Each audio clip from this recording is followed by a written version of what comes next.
The Last Clue is a production of Smith Media Team, LLC. How about we go to the Glass City for some positive true crime news? The Glass City, as The an OH. the fourth largest city in the state of Ohio, after Columbus, Cleveland, and Cincinnati. I take you to lovely and scenic Toledo, Ohio. As my grandma liked to call it, Toodly-doo. Now, okay, Toledo is one of my favorite minor league baseball cities because they are home at Fifth Third Field to the Toledo Mud Hens. Mm.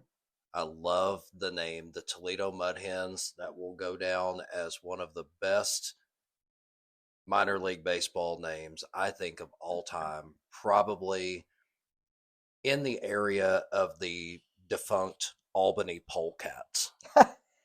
Yeah, there are some fun ones out there. I know the San Antonio Missions like to do a throwback every year in honor of the Latino culture, and they do the San Antonio Flying Chanclas. Yes. Also, the home of Johnny and the Hurricanes, Lollipop Lustkill, and who could ever forget Static Rituals? Can I raise my hand now? Go ahead. Okay. Also, the home of one of my favorite characters from a show that we have talked about ad nauseum, that we used to fall asleep to as kids. When you heard the theme song, you knew exactly what time it is. One of the stars of the hit TV show. Is it MASH? It is MASH. I did the same thing as a kid. Maxwell Klinger, better known as actor Jamie Farr. Now, I will say this, not a well-known actress at all, but also from Toledo, Teresa Ganzel, who plays one of the main characters in one of my guilty pleasure Richard Pryor films, The Toy. She plays Jackie Gleason's wife. Okay. Yep. And she is hysterical in that movie because she just plays this airheaded wife, but when you push her, all of a sudden she gets really sassy. I love that movie. I think that's a guilty pleasure. I could turn it on at any point during the movie and quote everything that Master Bates says, which is a great double entendre in that movie as well, Master Bates. Yep. So what we have today for you, like we said, is some good news. In June of 1987, there was a body found. And at the time that it was found by a driver, and it was burning. And this has been almost 38 years that this person has gone unidentified and was known around the area and around at least the United States, if not the world, as Toledo Jane Doe. And now we have a positive identification. The young lady's name was Tammy Lowe, and she was an 18-year-old from Michigan. Yeah, so from what I understand, she was identified due to a new type of DNA record that came out, or genealogy. So we had in 2024, we had a police detective in Toledo, Jason Mussery. He had requested funding for some advanced DNA testing and also for some forensic genetic genealogy to try to help identify Toledo Jane Doe. So this was very targeted.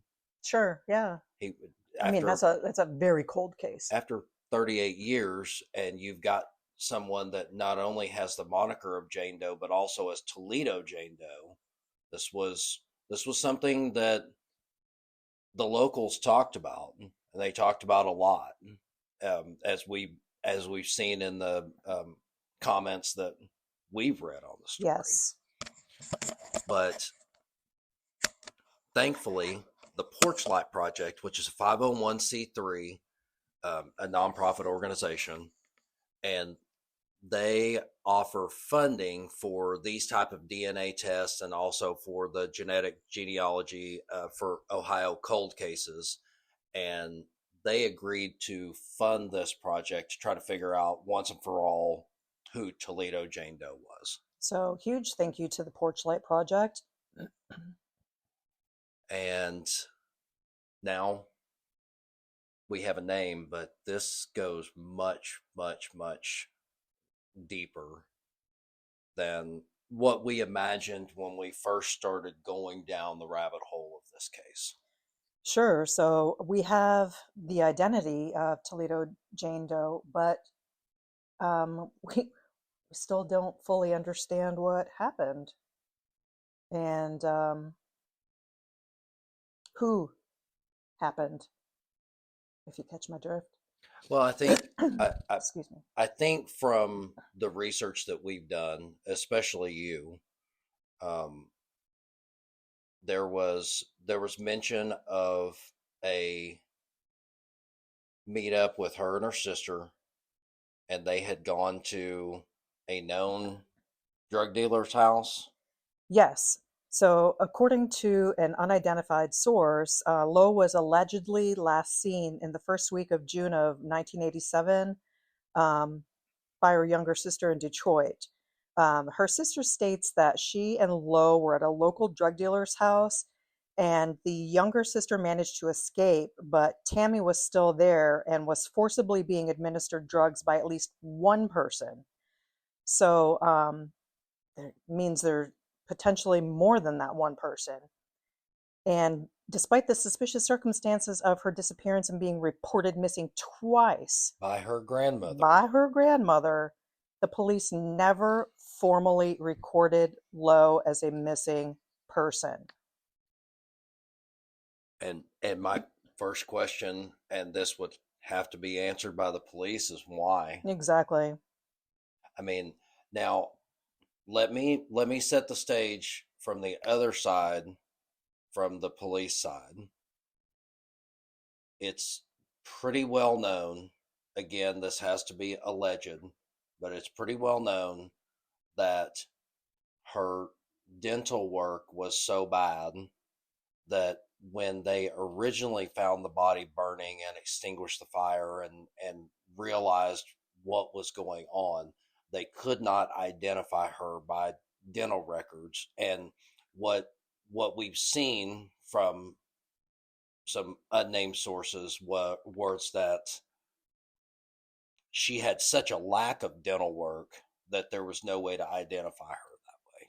Which would seem to follow suit if she were a drug addict. And of course that's alleged. We don't know this.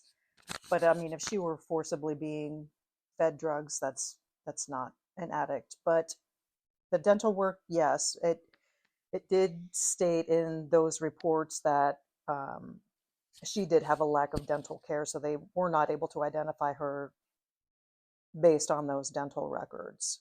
So let's go back to June of '87. We've seen a couple of different stories, but it seems to hold true that there was a driver, may have had a passenger with him, that was driving by or near an auto repair shop and saw smoke, got closer, saw flames, got closer, and realized that this was a body, but it wasn't just a human body burning out on its own. No, she was found to have been wrapped. Sorry, my allergies are kicking my butt today. But she was wrapped, my apologies, I'm going back through my research, in a pink colored cloth, a tan tweed carpet, and a pool cover. Her head was also covered with a plastic bag. So now, when that's done, that leads me to believe that's someone that kind of knows the person, and you do that kind of thing to make it uh, less human. Does that make sense? I kind of went a different route on that. So one, and I don't mean to make light of this, but one, she didn't light herself on fire. She did not light herself on fire. That's clear. She Clear. was wrapped, etc.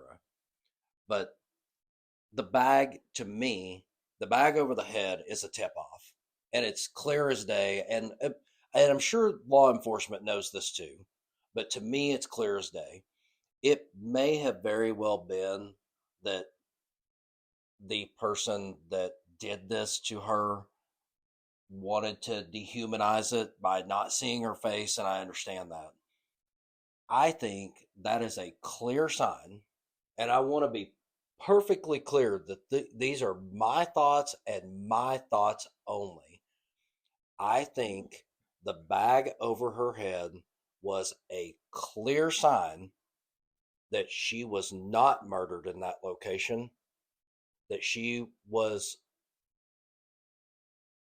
brought via some type of vehicle with that bag over her head, because if she's overdosing, like the initial coroner's report said, yeah, and still says this was not classified as a murder. This was classified as a cocaine overdose. You are still trying to protect yourself. So not only are you protecting having to look at her face, but you are also protecting your vehicle from potential DNA Yes. or evidence. And so what they did, in my opinion, they fed her drugs. She overdosed. They may or may not have panicked. They rolled her up in this carpet, put a bag over her head, drove her to this location, Dumped her, and then realized we have to get rid of this body. The dumbest thing that they did was set her on fire, but fortunately for them, at that point, there was no way to identify her, allegedly, even though she was reported missing twice later. They set her on fire, and now here we are, 38 years later, just now finding out who this person is. So I'm going to go out on a limb and say that the person responsible for this murder is no longer with us. Now, that I may be completely wrong on that, but I can't imagine if you were a drug addict 38 years ago, you either had to clean up your act or you continued down the path of drugs. And at that point, if you continue down the path of drugs, eventually drugs are going to win. Yes, and it's funny that you mentioned that, because our identified source stated that her family and homicide detectives allegedly have an idea of who dumped her body, but the person has been deceased for decades, and there was no way to prove it. And I want to give a quick shout out, because this has been a long time coming for this family. 38 years is way too long to wait for any kind of closure on this. But I want to give a shout out to the Toledo Police Department for taking the reins and trying to help identify Toledo Jane Doe, the Porch Light Project, Othram Labs, and also for the family that started the DNA testing so that they could figure out who this young lady actually was. Because the family could have said, it's been 38 years, we're past it. We've moved on. We just realized there's not going to be any closure. That's tough for law enforcement to go to a family and go, we might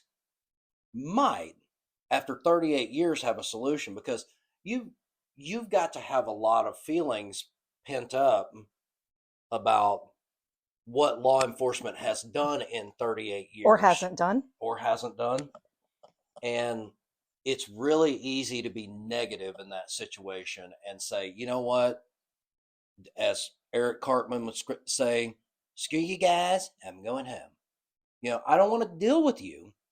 And they didn't. Somebody from the family stepped forward, which started the process of the DNA testing, and they were able to get a small amount of closure in this case, although it looks to me like they will never really truly get full closure, because it appears that the person or persons that did this are most likely gone. Certainly, but it can still be said that the person or persons responsible have mentioned it to other people that are still alive, and kind of the same lineage as Tammy, where it's her family that may have been, may not have been born when she was reported missing and passed away, but those people that were responsible could have said something and passed that down to family members. And they could, but still, sure. if the person or persons that did this are not here to suffer the consequences, then for me, it's a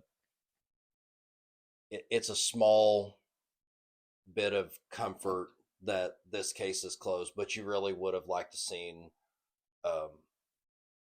people like this be served justice. Absolutely. I'm glad that the family gets a little bit of closure, knowing that Tammy's finally been identified. She gets her name back. She's no longer a Jane Doe. She's Tammy. She's Tammy Lowe. Yep. Any final thoughts? Do you think that anyone will ultimately be brought to justice for this, or do you think that everyone is gone? Unfortunately, I think those that are responsible are probably no longer with us. I don't know. It's just I'm glad the family has some closure on this one. Unfortunately, I don't think there's going to be much more beyond that. Well, if anyone who was responsible for what happened to Tammy Lowe is within the sound of my voice, rest in hell, because that's exactly where you're headed. The Last Clue is a production of Smith Media Team, LLC. If you have any information on any of the cases that we've covered, any information about cases that you would like us to cover, please contact us at info@smithmediateamllc.com.